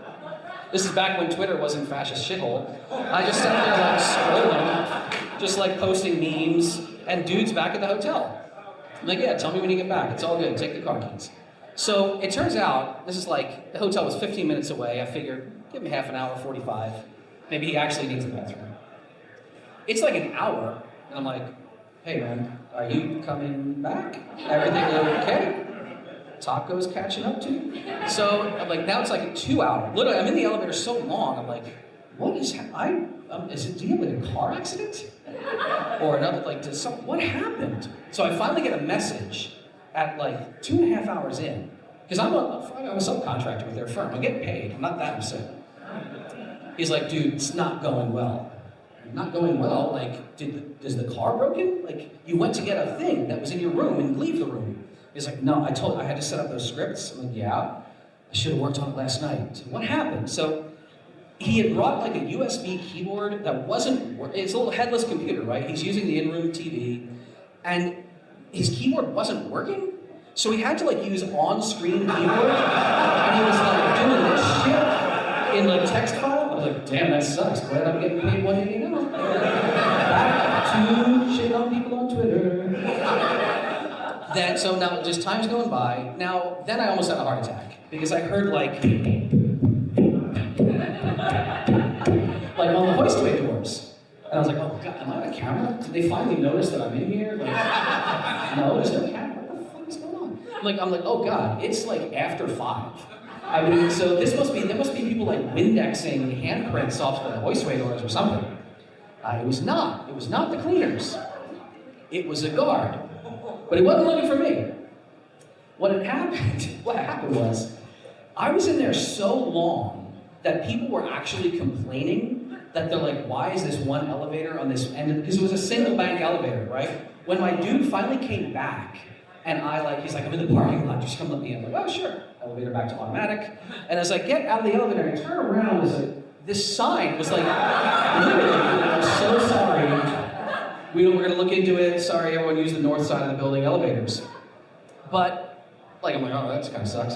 So I let my guy in, and now we're in the building and no one else is there. It's after 5, it's like 5:30, 6 o'clock. And I'm like, all right, well, let's just find a meeting room or someplace. We'll unplug the Polycom phone system, put your shit in, we'll just jet it. We're in the building for 30 seconds or more, and down a long hall, we see a guard is coming. We're like, oh man, is he interceding already? We're on camera here. Guard comes down, he looks at my dude, looks at me, looks at my Otis badge, and goes, whoa, you guys got here fast. Yeah. And my guy's he thinks we're a cop. I'm jump into lion mode. Yes, we did. We heard you had a stoppage earlier. You're paying for that Otis Elite Care Service. They pulled us off a job on Main Street. Please, tell me what happened. Take me to the, we're going to sort you out right away. And my dude is with me. He's like, how is this happening? Oh, man, just fucking lies. What we're paid for. I should make fun. He's a good pen tester, and he's done a lot of jobs with me. But yeah, this guard just takes us right to the elevator. And this show of authority, I'm like, get my elevator keys, I'm like, well, let's open these panels, and I'm a dude with a stupid badge that says Otis, and clearly I belong here because my keys work. And I'm doing things that like make the elevator buzz, and then make the side, okay, buzz, set, reset, reset. I'm like, that sometimes clears it out. You might have had a problem with the door operator. Come on, let's check it on each floor. And do you have a badge? So yeah, go ahead and badge it in, and he's press all these floor buttons, like, well, you know, Will Ferrell and Elf. Okay, so here we go. Let's check each door. Now we're leveling. No, we're the door operator. Door open. Let's give a door open. No, we're going to recycle. No, pretty good, pretty good. We get up to the top floor where all the good shit was. And I was like, well, tell you what. The elevator's fine, it seems, but we don't want to leave you like dry. Like, do you have a room with like a lot of computers in it? Because the elevator controller would be in there, and I can check the audit logs. That's not where elevator controller is. But he's like, oh yeah, well, I mean, there's this one room that's really loud. It's got all these fans. I'm like, can you see if your badge works in that room? So, dude badges us in, right? I'm like, all right, there's a lot of rows of racks in here, man. We're gonna look for a bright neon green box. Make that up. I'm like, that's gonna be, you go down this aisle, I get on this aisle, I'm like, dude, go down that aisle, there's a pony club. So I send my other guy down this aisle, we're walking, like, you see it over there, yeah? My guy's plugging shit in, he's like, so finally I'm like, you must have like cloud service on your elevator, it's a pretty new building, I don't know. We'll let you know, tell us if anything happens, but we're so grateful that like the elevator people came, and all there was a fucking dumbass with a stupid $10 key. And like, yeah, so pen testing, understanding this, amazing, and elevators are a whole rich playground of dumbassery, like stuff that were like homebrew bullshit, like this lock. This was another like locked out thing that somebody sent me this picture. They were about to stick their tubular pick in, and it just fell off the wall. And they could just like short the wires on the backside of the key switch. Yeah. So like, what do you got here? We got an elevator that clearly has a badge reader to lock out these floors. All right. What do we got? Well, we got a multi-class badge reader, I can tell you that. I can tell you we can try to like put a little ESP key on it, or maybe see if it's still running procs. How do I test to see if multi-class systems are running LF shit? Will I boot my hand on them? Because who got an implant this year at DEF CON? Or previous years? That's not enough hands. Oh man, I keep a procs badge programmed to this hand. 90% of the time, I'm just like, ooh, I wonder if you're using I-class or elite keys. Beep. Nope, still running procs. Great, that's gonna be easy. But we don't even have to do that. So we can look, I can tell you, all right, so we got a little yellow halo on the e-phone. This is gonna be a ThyssenKrupp elevator. But strangely, the fire service panel is not the L203 key, which it should be. This has been rekeyed. All right, try the FEOK1. Bang, there's your fire access. There's your priority access. You'll find tubular locks installed and sold by locksmiths where they're trying to do like an ad hoc, you need to upgrade your security kind of solution. Again, like if you're not familiar with like, what kind of door system is this? How'd you know it was Door King? 3 big ass buttons, right? Door King keys, available online. Anyone can hack these systems, but not as easily because somebody put a giant freaking bar. But this is like an aftermarket ad, but yeah, it's a tubular lock. Like, absolutely, go for that. So we're talking about picking these, but producing new keys. Like, how do you get the measurements off the tool, right? Or how do you, if you just get a tubular key, getting those measurements. There are a lot of different things, like the Lego brick and other related tools. So you can even see that in the back of the room, right? These style of measuring tools. You can pass this around if you want. We've got ourselves a big key. You're looking to just press straight down on these gates. Like this first digit here is a 2 that I'm looking at. What's this one over here? I can just kind of feel, where does it fit? Where does it? No, it's rocking around on this one. This one right here, oh, it's a 5. I also, and we have, because how many of you have seen a lot of our friends at DEF CON? We've got some non-CITES and so forth. I did make a Braille version, if anybody wants to, the key and the decoder. Pass it around in the right now. So like, let's say you decoded either a key, I know, so you got yours rocking right there, rock it out, right? My friend Sue has been coming to DEF CON for a while, and is an amazing, awesome human, and we want to see more participation from people who can do things if they put their minds to it. And this is not some fucking accessibility inspiration bullshit. This is just everybody who just wants to learn and shows up. Anybody who can just speak up and say, I want to learn this because I think it's cool and new, I love that mindset, and I'm going to keep talking to those. I want more of those people. So yeah, let's say you've got your measurements, right? You want to make new keys. I think I can actually make it 5 minutes. I wouldn't have told that damn story if I had done that. Oh yeah, we got this. We are like money on this time. We're going to nail it. Producing new keys, whether you're talking blade style keys, tubular keys, any kind of keys, understand that there is duplication of keys and there's origination of keys, right? So duplication, if you have the original key, a lot of times, you've seen this shoe repair and keys made here. Like they put your key into a little clampy machine and it's a stylus that'll trace the key, versus a locksmith shop where you might roll in with a series of numbers and say, could you code cut originate a key? Because if all you've got is a tubular pick that you just cut, you copy, you can't walk into a locksmith and be like, could you duplicate my key, please? You need to, you actually need the cutting values out of that. So I do have some footage here just to talk about regular duplication. Interesting note, if you're the kind of person who eBays for a bunch of machines, you'll sometimes see key machines referred to as manual or semi-automatic. Manual machines involve clamping the key in the blank with its, and doing everything by manual hands, by your hand. You are lifting this carriage up into the cutter. You are driving it side to side. Your hands, while functional, are not super steady all the time. So you'll see sometimes really long handles to be more ergonomic. You'll see a little driving wheel on the side of this one so you can slowly crank it over. You're basically saying, it's a rub your belly, pat your head problem you got here. How do you provide consistent, even pressure up into the cutter wheel while still driving side to side? That's where we get into what are sometimes called semi-automatic machines. What that means, it just means there's a spring lifting that carriage up into the cutter wheel. So your human hand doesn't have to provide this even pressure. A spring is doing it for you. If you ever troll eBay, you'll get these fuckers for very little money. But if you really want to make your own keys, right, key origination is the name of the game. With blade style keys on a blitz, and HPC makes the switch blitz, which is a duplicator and an originator. HPC makes the punch, but these are all blade style keys, right? If you want to originate, code cut a key, who misses the packet punch? Oh man. How many people wish they could own the fucking packet punch, right? Where I swear to God, we still have those little niche cutter mods. I think Mike D's in the room somewhere, but we're gonna keep printing these little mods so you can make your own keys. By the way, if you do this in a government office, they will check the floor. And if they find nips of key, little bits of keys in the floor, they know someone's making key in the building. There's a whole bunch of forensics we could talk about if we had more time. But how would you produce tubular keys? Well, there's machines for it. Locksmiths can do it. They've been doing it since the 30s. HPC, they're Hudson Lock now, they bought them. But HPC has the Scotsman. This is a key machine just for making tubular keys. Kind of big. The hurdy-gurdy, named after its inventors, Bill Hurdy and Lorraine Gurdy. That's not actually true, but you were going out here believing it. So the hurdy-gurdy is a smaller sized key cutting machine. It's sort of a crank style machine. It's a neat product. It works relatively well. It's also made by A1, who makes the packet punch, who now doesn't make shit because they've been in a labor dispute for a long time. But there are these little called pocket cutters. These exist, and they've existed for a while. HPC makes one. It's laughably overpriced.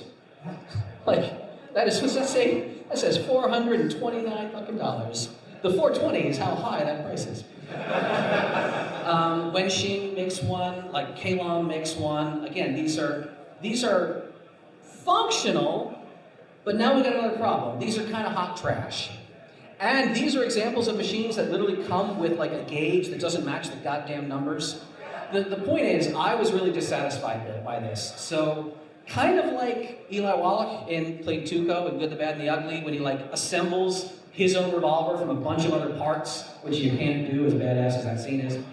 I took a bunch of these different vendors' parts, and I reached out to various companies in China that make them in the factories. And I said, hi, can I have your cutter shaft, and then can I have your barrel here, and this piece here, and then I threw this other piece away, because the little center bore, they only do 7-pin, because nobody does 8-pin except the HPC stupid one. I said, no. I went to my guy Mike, our machinist, I was like, Mike, can I give you some dimensions? Can we make a replacement centerpiece? And while we're at it, can we please add some chamfering so that you can like slide the tool in? So we just cranked out a fuck ton of these, and I bought a bunch of parts from China, and then like Chad in our warehouse assembled them all up. And eventually you're gonna see these show up. It's like the best of all worlds, like cutter. I have one, we can play with it at the table. My idea is if we wanna just hang out after this, we can pick a bunch of locks. I have blanks, we can cut them on the tubular cutter here and see if it'll work. If you wanna try to make an FEOK1, I'll make an FEOK1, we can try that out. I have this Gematic. We're actually pretty close. We close at 6? What time is it now? Oh, 7 minutes. I'll come back tomorrow. All right, they're kicking us out, probably because I'm too loud and swearing too much. Sorry about that.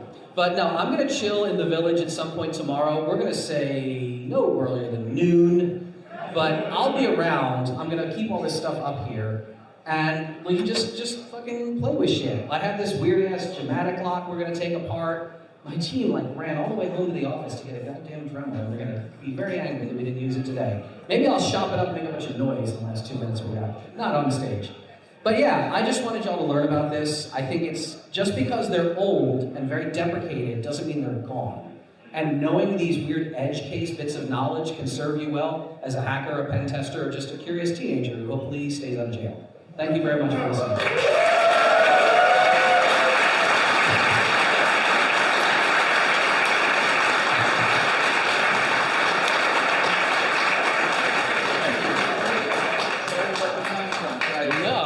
There's no one after us. We have all the time in the world, but I forgot about the village in which we are contained. Do y'all mind that your faces aren't in this, but we're just working here? Yeah, that's fine. All right. So, our lighting could be better, but what are you going to do? So we were talking about these Gematic keys. And Gematic number 0, we were about to measure. So from top dead center, because we have an 8-pin, this looks to me, we'll rattle this kind of fast. This might be a 1? Could that be a 1? It's either a 1 or a 2. You can call it a 1, followed by a 2, followed by a 2, followed by a 1, followed by a very deep cut. That's probably a 7. And we got a very shallow cut. The next one might actually be a 0. Yeah, haven't seen that yet. Then we've got a 1, and we've got another 0. Was that 8 positions? Yeah. Okay. Just for my curiosity, let's see what the next Gematic key is. This is key number 1. So, in the index position, we've got what seems to be a 2, followed by, I think, another 2, followed by a 1, followed by what looks like a 2, and we've got a real deep cut coming. That's a 7, followed by a 1, followed by a 0, followed by a 1, I think. Was there any correlation to what we just found? So we have 2, 2, 1, 7, and then we had what looked like 0, 1, 0, but on ours we measured 1, 0, 1, maybe? Yeah. Ah, so after the 7, the first time it was 0, 1, 0, 1, and then after this 7 it was 1, 0, 1, 2? Do we have all 8 positions? Yeah. 1, 2, Okay. 3, 4, 5, 6, 7, 8. Yeah.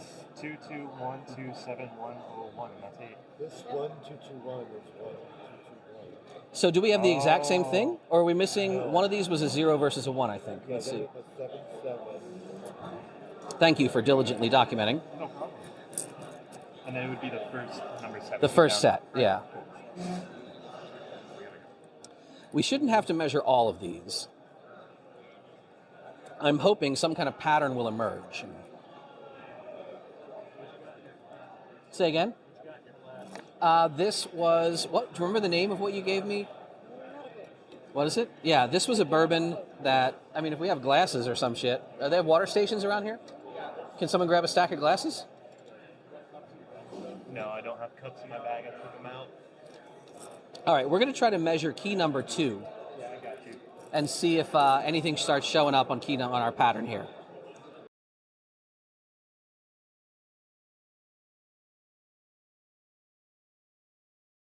So with the exception of some zeros and ones maybe getting flipped, which could be as simple as key cut quality, this is looking like the entire same key bidding just rotated by one rotated.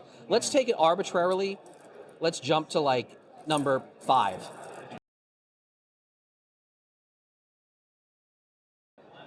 Are we following our pattern still? Seven's Yes. So, yeah, The actually. seven's not moving. The 2-1-2, the 7 didn't move. The 2-1-2 just switched positions from the beginning all the way to the end. Yeah. Like she said, the 7 didn't move. Yeah. So this is either a straight positional rotation with all of these sharing the same bidding just walked over, or something fucking weird could be going on with like flipping some bits. Maybe they have a really tight key series. But what I think we should do, under originate, I've got a pinning tray. And whenever you're going to make a mess of cutting things apart, it's always good to have spares, which is why we have a number of these Gematic locks. Can I grab the Dremel out of there? So this, I can put it in front of you. It is a large, flat, large tool. And at the end of that tool, there is a small sanding wheel at the moment. But that tool will spin very rapidly. And we're going to, thank you, I can put that back. It's definitely safe to operate machinery when you've been drinking, so by all means, pass the cups around. Pass it around. Anybody like a cup? I love DEFCON. Here you go. Would you like a cup, ma'am? All right. Engage your safety squints. Yeah, I'm going to take that Dremel back. Cups over there? Yes, please. All right, gotta get myself a cup. Thank you. Here you go. Over there too? Yeah, just I'll just pass the rest down. There we go, man. So the reason I brought so many Gematics is because I assume that we're going to cut one apart and it's going to fly everywhere. And we're going to learn how, if you ever want to get into like research, especially of mechanical stuff, you buy extra parts because the first one you cut is going to be a mess. And you're going to learn how it fit together. So you cut the next one in a way that you don't lose all the parts. And then if you want, you cut a third one pristinely to do it like to look good as a cutaway maybe. And then the fourth one, 4 is the magic number because you keep one that's just out of the box new, that hasn't been all fucked up. So a lot of times, locks like these are pounded to, let me take all the little tailpiece off here. There's nothing, this is our little, so this is called a cam stop ring. I will drop this in a second. Well, it might come off, might not. But the on the tail side of most cam locks, see, we can kind of feel, there is a peg under your left index finger. That's a tall peg, but on the base, this is part of the housing. There is a small limiting ring that that'll allow or prevent turning action on the rear side. I might be able to pry that ring off of there. I'm going to borrow it back from you a second. Thank you. If I can get this ring to come up, it's really pounded on. There we go. That's freeing up. So this is now in front of your hand. Y'all can kind of see, and she can feel, that there is a small degree of freedom. There's about a 90 degrees of travel that without that, in fact, right now, I can just put the operating key in. What are we set to, 0? It'll probably just spin a full 360 on the lock. Without the cam stop ring, yeah, this can just travel in any direction we want. You can hang on to that. This sucker's getting all pulled apart. So we've got a plug inside of this. Most tubular locks have a plug that comes in from the rear of the housing. Then all the pins and shit are loaded into it. And then another piece of the housing gets slipped in and affixed with a peg situation. That's probably a peg pounded in up here. Now, I don't know, I'm just going to make some noise and All right. we'll see. Yeah, that's going to be kind of loud.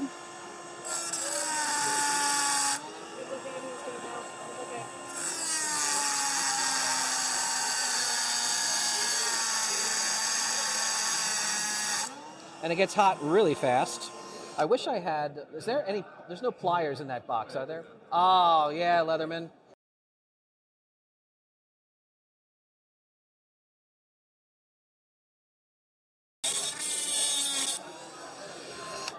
So let's see. So I tried to carve apart a piece of this housing.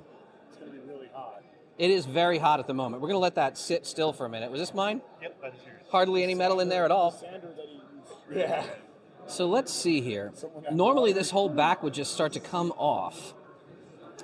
I don't know if there's still a piece holding it in or... Get it from the other side? It's real. I don't think so. It's unlikely. We can, you know what? Let's check and see. Wow, hot things are hot, boy. Try not to burn yourself. That is super toasty. Yeah, let's just carve into this other side and see if that's a pin. I think it's not. I think it's a punch point. I think that they don't want to fuck up these threads. So whenever they punch that pin in from this side, I think that's a flat. Okay. And we'll see if different metal is exposed if we do this.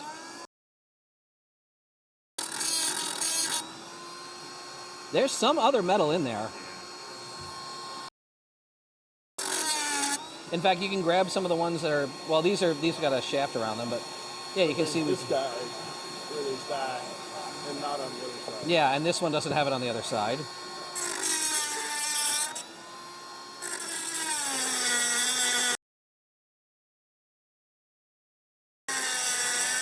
Oh, she's coming apart now.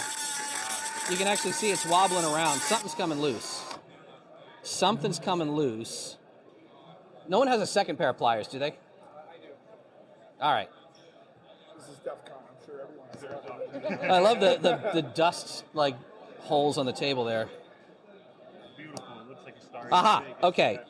So now we can actually see it. This is the secondary piece, the inner. I don't want you to touch it, Sue. It's very fucking hot. Yes. So we have what I'll call the outer sleeve of the housing, and then there is the additional pressed-in piece of the housing back here. Now the question is, what is the smartest way to try to prevent complete fly-apart? I'm going to hold it this way and hope that a lot of the pins stay in the plug and the housing coming this way if I lift.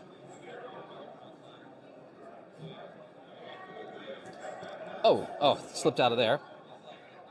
Because it's definitely not interlocked anymore. Like, it's coming. It's going to come out. I wonder if I can pry with a stupid tool. It's going to come flying off. Right? Not necessarily. It's... you know what? It's wiggling this far. He's not aiming. I mean, Interesting. If I can grab that sleeve next... Son of a bitch.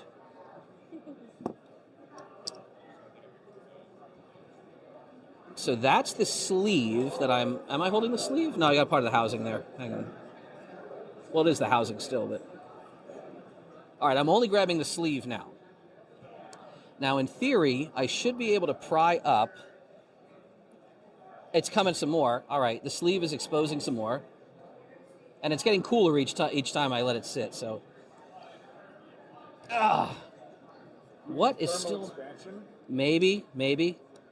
Interesting. So the outer housing is steel. This inner, what we're just calling the sleeve, is it's like Zamac. It's some kind of zinc. Who can tell me what Zamac is made of? Zinc. That's the Z. What's the A? Another very very easily machined metal. Aluminum. What is the M? Magnesium. And I think there's something else in it. AK or... Yeah, somebody look up fucking Zamac, actually, because now... I got you. Yeah. Okay, it was copper. Cool. So this is coming. It is absolutely coming out. I'm going to try... We're just going to try to... we haven't lost everything yet, which is a fucking miracle for me. Normally, this would have been across the room fucking Sammy. aluminum, magnesium, copper, and of course. Yeah. All right, let's just grab her from here again and just keep kind of working it. I'm not gonna lie, this is one of those rare occasions where I would love to see you kind of struggling out. Oh, I am... Believe me, everyone will tell you, I am struggling a lot right now. He's definitely right in struggle. Because I can't... there's still pins in all the chambers. I can't spin them this way to like loosen it up, like getting a stake out of the ground. Could have gotten bent. I don't know. You know what else I could do if we did a little stupid way? Did you use this to shoot Yes, it out from the absolutely. We're gonna try that. Here, give me A punch. yeah, give me a pull and a hit. Here, wait for the camera. You know, do it proper like on camera. Now, let's try her. It's a metal thing.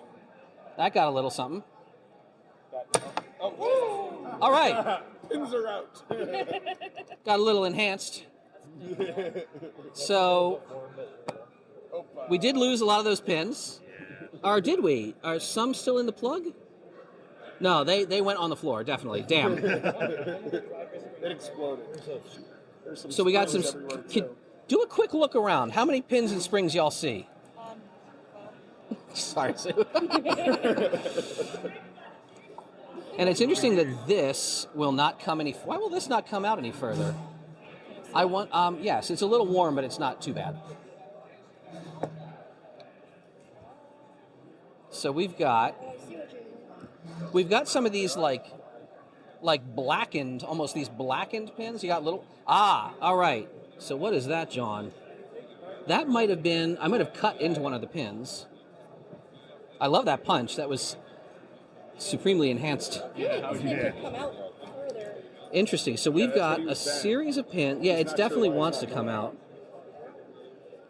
So now I'm going to say these pins that have pegs in them, and we'll get a better shot of this up close if we want. Oh god, there's like dust everywhere. Oh yeah, are almost definitely the driver pins. These driver pins have little pegs on the end, so that if you crush really hard into the spring has some refuge space. Like that center peg will, the spring, it won't actually wreck the springs. So we've got some springs here, and these must be our key pins.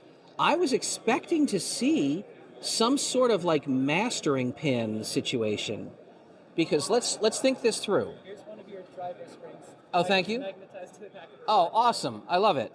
You're just like sweeping the ground with a magnetized. That's amazing. Yeah. Our freaking sucker only has 7 positions. But wait a minute. Now let's see what's going on here. This might have been one of the. But it got chopped. That's probably one of the driver pins.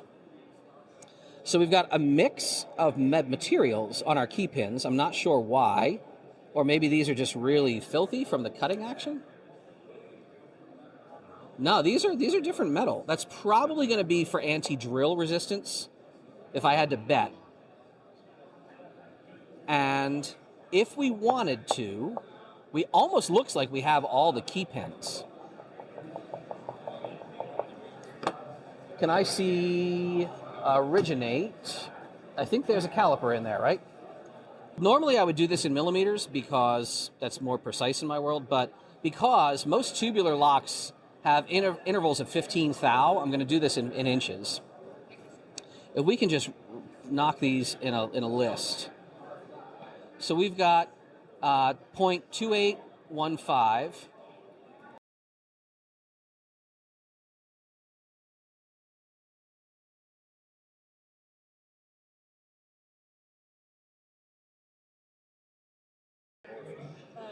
Cutting it 2460 or 2465, I don't know. All right. Now, let's think this through.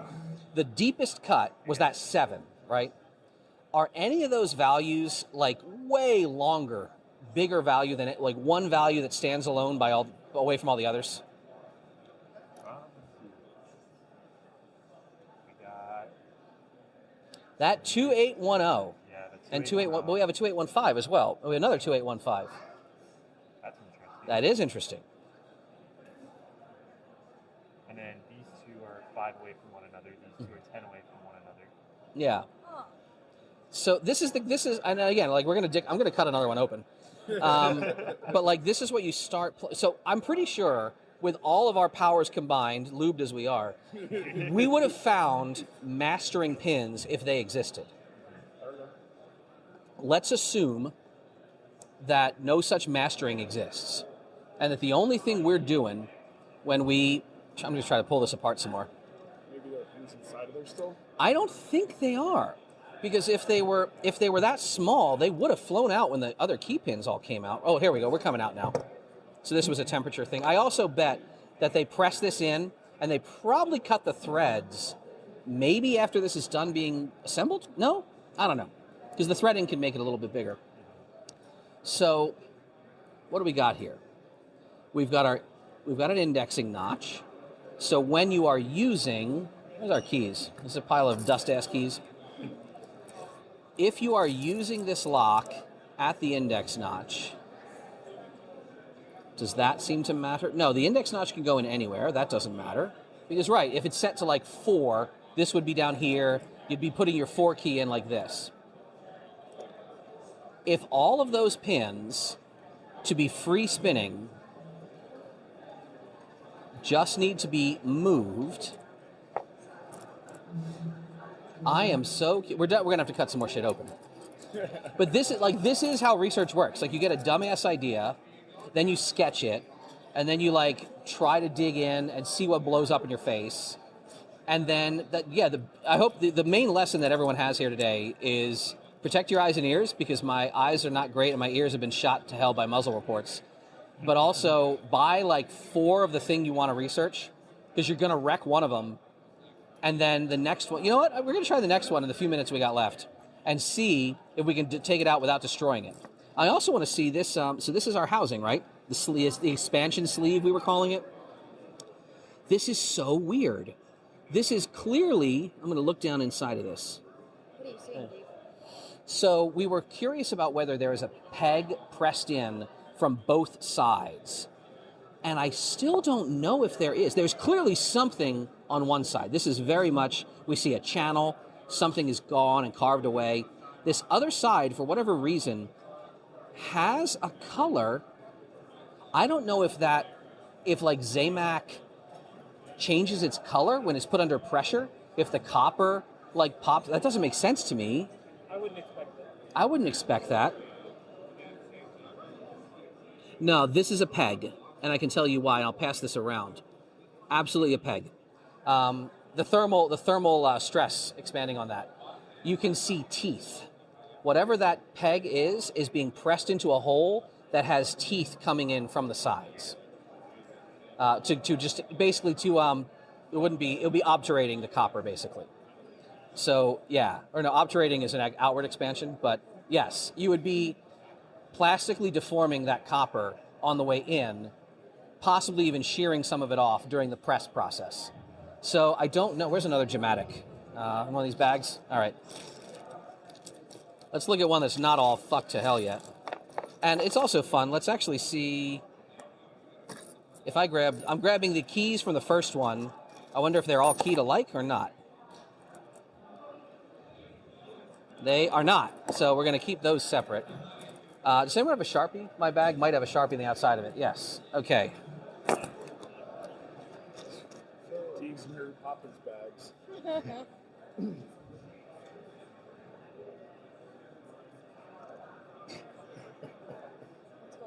Fucked lock number 1. All the So you guys can put the keys. yeah, all the parts and stuff that we had, we're gonna save them so you can always go back and check your work and see like what you did or what didn't work. I'm just gonna dump all these pins and springs that we had because they weren't in the goddamn right order anyway. And yeah, whenever you're done with that piece, it's just gonna throw it in there. Oh, you got an extra little happy jai. So like again, that's like an evidence bag at this point, and you just leave it somewhere. They can dump in there when you're done. And then, like, you move on. So here's, like, our next one.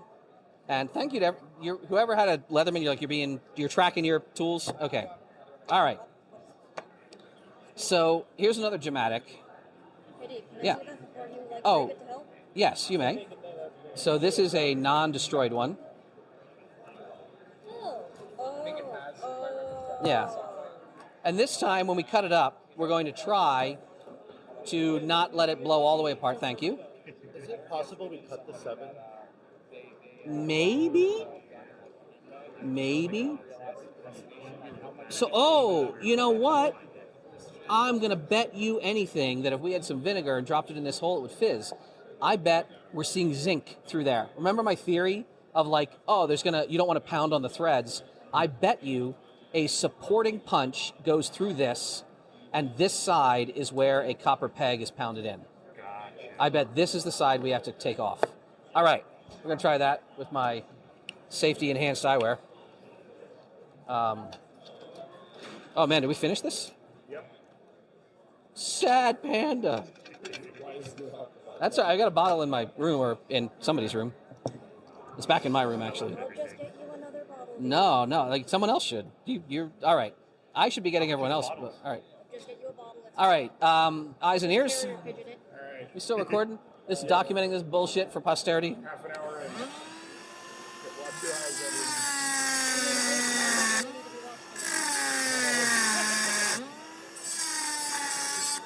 Now, like, if you were smart, like, you'd have this in a mill. Once you did this bullshit, you'd put it in your lab, and you mount this in a fixture, and then you would, like, end mill this to get that pin out of there without wrecking the rest of it. Remember, the Dremel is the tool you use when other tools didn't work the right way. Dremel's the hot glue of, like, reductive metal work.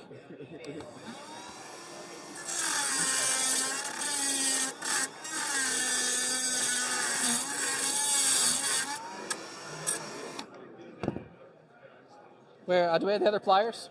Yeah. Sorry, can't keep stealing them. Thank you there. Oh! Shit. Oh, we saved a lot of pieces on that one though. One flipped out. Oh, that was fucking beautiful. So let me get my earballs open again here. All right. So what we're gonna call top dead center. All right. This is that's all right. Well, yeah. All right. Hang on. We gotta. Don't deeve it. You're this far in. Let's not deeve this situation too much. Let's think about the smart way to fucking do this. The smart way would be to cover all these up, and they're not that hot. They're not that hot. Maybe. No, we got more. We got more. Let's just be minorly stupid. Now, why are these so? I need a poke. You got like a. Hang on. Out comes the golf. Oh, you know what? We do have a magnet. It's in the bottom of the golf bag. This is going to be tinier. So that is all right. This one's moving. You're moving here. You're moving here. This one, I'm just pushing down on the pins. To see which ones are moving. Yeah. So some of them are obviously stressed by all this shit we've been doing. So here, we're going to do this. This is ready. Do it the wrong way, but faster. Nope. There we go. There's one. Let's see what else we got. Ready? We're going to try that. That works so well. Shoot it up again. Well, I got it to just pop that time, just barely. So we've got, no? What the hell? So this, I'm just going to keep pulling shit out in order. Maybe a key pin flew out of there. I don't know. Something flew out. All right. So we got those guys. This would have been behind. That seems like a driver pin. This seems like a key pin. We even got the spring coming with it. That tells me this is correct. This is a driver pin. There's no way that spring came out on its own unless it was stuck in that little shaft. All right, we're going to go with that theory. That was the third position. Let's do fourth position. How are we on camera? Is this looking stupid enough on camera? You're still centered, man. All right, that one I just barely popped. Let's try this again. We'll keep the patience I'm exhibiting. There we go. All right. So again, we got that's a driver pin. Because we can still see that's a key pin. We definitely have this driver pin, which is slightly rounded and stuck down in there. There's no way I'm going to easily get that out right now. We'll pop that out later. So that was the 1, 2, 3, 4th position. I bet you, and I bet the ones that aren't fucked yet, if you look down in them, I bet they are alternating metal for drill resistance. You might have a soft metal. Ooh, hello. That just lifted off. I can tell where we were by seeing where we aren't. The missile knows where it is because it knows where it isn't. So this probably was here, and maybe this is our last one because that's the top one. We'll see. We're getting closer each time. So, all right, so now our... Oh, wait a minute. Do we have two pieces? This is our... Okay, this is our change mechanism. When we use the change key, this mechanism, which holds only the key pins, seems to be moving. So it's a two-part plug. That's what's up. And now it's interesting too, we have a dead position here. We have no driver pin somehow in one, even though it's an 8-cut system. There's clearly no drive. That's why when we took it apart before, we were like, oh, do we lose a fucking driver pin? We seem to not have one. These drivers, are these the same size? I'm going to bet, again, because I got a case of the fuckets, I'm going to bet these are all the same size driver pin. You good? Maybe. Let's see. Are they? Or are they not? We're going to line them up, and then I'm going to bet that. There's a strong possibility. Hang on there. I'll pass them to you in a minute. I think, according to my shit-ass eyes, those are the same driver pins. I'm going to, Sue, I'm going to put them all in front of you. I'm going to hold your hands again. There's 3 different driver pins, I believe, 3 or 4. I'm betting all these are the same. So, let's double check. If I put my little springs in here. And we weren't sure on a couple of these key pins. Let's say this was a key pin here. And it's interesting, so if Sue has 3 driver pins, and I don't think we lost too many parts on that one. This is interesting now. We're going to remeasure our key pins in a minute. Where was the other part of what we thought was the plug? Do we still have that? Oh, it's in somebody else's grips. Hair, but they feel pretty similar. All right, so now this was what we're calling the sleeve or the plug. Like this is part of the plug. I love how we all thought about that and figured out there's your sort of secondary piece of the plug, and those are all just blind holes drilled in. But again, not in one position. That's blown my mind. Look at this now. So now we've got the plug itself has 2 pieces and a detent. So we've got a pressed back of the line. I'll hand this to you in a minute, Sue, as well. We've got a pressed ball detent that controls what we will call, let's get us some names here, the front face of the plug and the tail side of the plug, we'll call it. That controls how they click together. If I really try here, I can detent click that into different positions. So what we are doing with the change key is, I'll bet you fucking anything that this change key has almost the same values, but they are off. Did we measure the change key? I bet the change key has, if we're flipping this a certain way, the same values, but they're going to be off by, I don't know, we're going to call that 30 thou, 45 thou. We got the shitty calipers?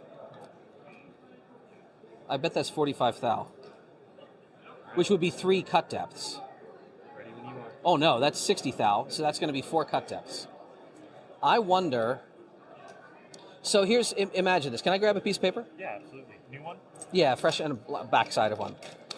Here's what's probably happening. Well, this is all your information. You're not getting out of work that easily. If you have, here we go. So here's the long piece of our plug. And this has holes, clean holes straight through it. And then we have what we're calling the front face of our plug, right? Which also has holes going through here. If the operating key, you know what? If we pull another one out, I bet you the change key doesn't control shit. The change key does not operate the mechanism. So when the change key goes in, we've got a series of key pins that are pushing. So if we've got, let's just draw a key pin, driver pin. Here's our little peg on the end of there. To this shear line. All the key pins are pushed to that shear line and no further. So the front face of the Gematic can click, but the rear side of the plug is not doing anything. But when you use an operating key, you want all of this to turn together. So probably the operating key is going to push deeper so that all these pins, like let's say if this is the exact same pin, one chamber over, this pin is pushed like this with a slight round tip. And then your driver pin is about back here. Yes, I know. I'm just thinking here. I think the operating key pushes the pins deeper, allowing, so you can only turn the whole plug as a unit with the operating keys. They will not allow any slippage of position or anything like that, which also tells me that if you were an employee with an operating key, because the idea is you could quickly rekey this on the fly. If you're an employee with an operating key, you could probably carve off your indexing nub and you've got a control key. You would just have to pull it out by about 60 thou. Closing in 15 minutes. All right. We're going to take one more gematic, which is under here. Somewhere, I think, maybe. It's under my stand. All right. Where was the... Nope, these are blanks. There's a gematic. Was there a bag for this one? So that's a shear line right there too? Yes. So, yes, I'm sorry. There is a shear line that what we're calling the plug extension, or the housing extension is like this. So here's your housing, main housing. Here's the thing that we pulled out that was zinc. All right. I thought we had a different bag somewhere. Oh, this was it. Yeah. This was it. Can I please...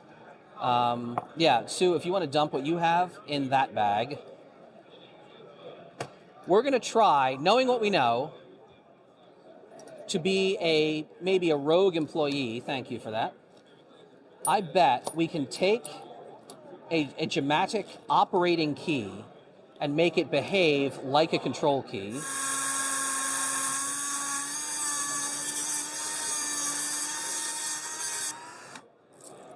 Control key goes to 2, and I carved up key number 2. Oh, key number 2 should go in at the index mark. That's why. If I push in, that works, right? But if I come in on position 2, can I find a sweet spot where I could re-index this? It doesn't want to push in there. Why? What am I not hitting? Does it have to be deep? Control key? So wait a minute. That's what I'm thinking. Let me index it back to 0. Yeah. If I index this back to 0, will key number 2 go in? It will go in. And if I pull it out a little bit, can I find a spot? Oh yeah, I can. So no, that didn't slide it all the way over. But it moved. No, I think the key just finally backed out enough that it wasn't engaging the pins. What am I not thinking about here? So this is, again, this is just all research, right? You think about, if I'm pushing in with the red key, it goes this far, the operating key goes deeper. Do I want to put this in? Because this is expecting, so normally this would, yes, index off by 2. Would this be over here? Interesting. So you know what? I'm going to pitch this. In far enough, the bits aren't going down as far as they should, right? Well, we don't want them to go super. I'm just trying to re-index this. Here's another question. Let's say it is set for a different employee. Let's just double check if 2 still works, right?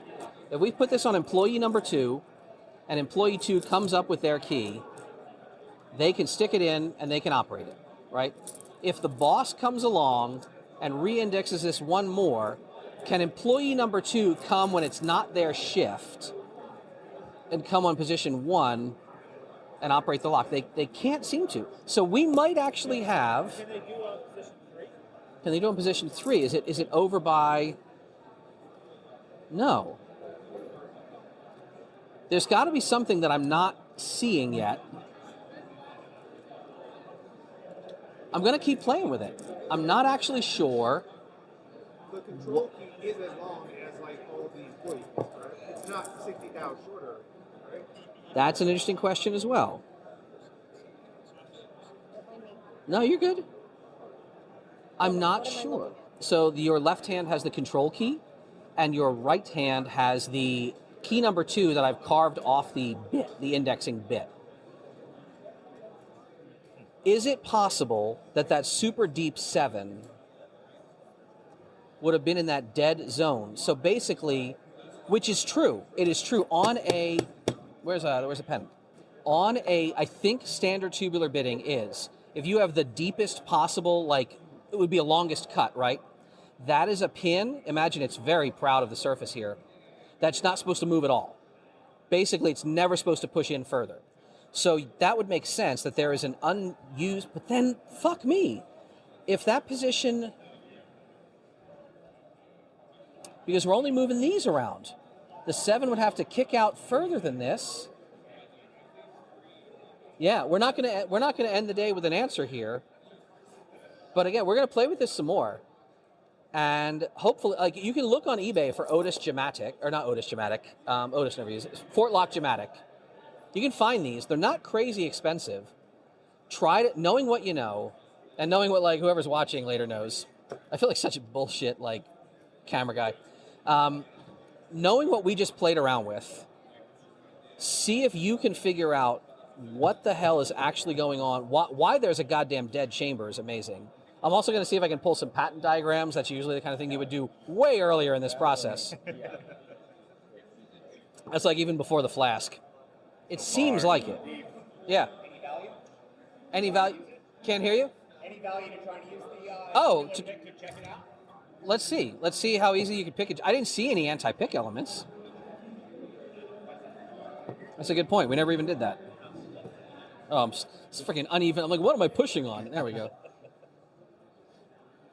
So, by the way, with tubular pick, you know, if you were there yesterday, I just kind of do this and then I tighten it.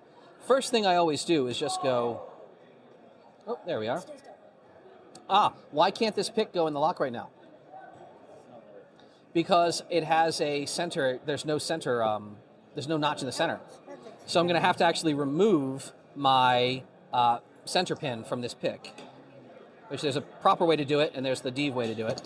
There we go. So first thing I'm going to do is just put this straight in, which is still not wanting to go in. Sorry if I'm No, it's okay. You're good. No, you're good. It's not. It's really not going in very far at all. I wonder if that's that solid. Try that again for me. Yes. So this straight. Oh, there we go. That went in that time. Oh, I see. Okay. I'm betting one of those pins just got knocked way the hell out to a deep cut. That might be the case. I'm wondering if that solid pin is never. Fuck it, I'm just going to start picking this thing. So, hang on, I'm just going to rock this for a second. Mm-hmm. So I'm getting. No, you're good. I'm getting more and more movement, more and more movement. One or two of these, I'm going to pull this out. What I'm going to do is observe. These are really looking deep cuts. I'm going to give this more stiffness on the shaft and reset that. So I just tightened that ring tighter. And I'm now going to reset these feelers so they're sticking way out beyond the end of the tip of the tool. Sharp things. Yeah. This is great for stabbing somebody. Yeah. So if I drop that, I'm going to insert this back in the lock again. I think they're closing us down. They're kicking us out. They are. I don't know why it did not want. So yeah, without that centering index, I think I just you're need to. off by a bit. You know what? Because we need this in 8-pin mode. Because this is an 8-pin, allegedly an 8-pin lock. That is why that happened. So now it doesn't matter which position I'm in. So if I just rock this some more. All right, it's turning immediately. So if you do it in the right mode, yes. Now, was I turning the indexing point or the whole plug? I could feel the tailpiece move. So I just picked the whole thing. So it has very little pick protection. Now I have to find where I was when I had it there a second ago. But yeah, that's interesting. So, okay. So we picked it. Still not sure what we're learning here. You have 8 different not necessarily trying to do hip resistance. Just Well, they might have it. There we go. I just picked that back again. Okay. They're kicking us out. All right. Hey, thank you all for listening, for drinking, and being here and learning. Whose were these? Yours? All right. And this is the gentleman's all the way down there. Okay. You got that? Here we go. All right. Do you need help picking up? No, I'm just going to chill. I'm going to put all this away. Thank you. That was really kind of fun. So there you have it. Tubular locks talked about, taken apart, picked, manipulated. I will have more to talk about. We ran out of time, both during, the presentation, like it was at the end of the day in the village each time. So there's still more to talk about. Some people asked me during the talk and during the tabletop time about picking like the Ace 2 system with the variable spring pressures. I got some tips on that. I could throw a video later. I've got an Ace 2 around here. And speaking of stuff I got around here, one of the Quick Connect tubular picks. When's the last time I've given a prize away? It's been like 3 or 4 videos ago at least. That's going to be the giveaway this week. Quick Connect tubular pick, and maybe, yeah, you know what? We're going to talk. I didn't actually get footage of it. We did it in the village. I showed cutting of tubular keys with that new tubular key cutter that I've kind of put together. I'm going to do a separate video about that, and we're going to give one of those away too. So look for that coming up in a little bit. Yeah, tubular stuff may be obsolescent, but it's still out there, and I'm happy to keep talking about it with y'all. Okay, have fun. You know how the giveaway works. You sign up once, you're good forever. And I'll get this sucker in the mail to one of you, maybe with some blank keys and other things like that, some practice locks, you name it. A little tubular fun package coming at you, because I got a lot of tubular parts after that lecture at DEF CON, and I've just got a box of stuff that I'll keep giving away and spreading out at other lockpick villages and the like. All right, thanks to everyone who came to see us, and thanks for watching. Stay safe out there.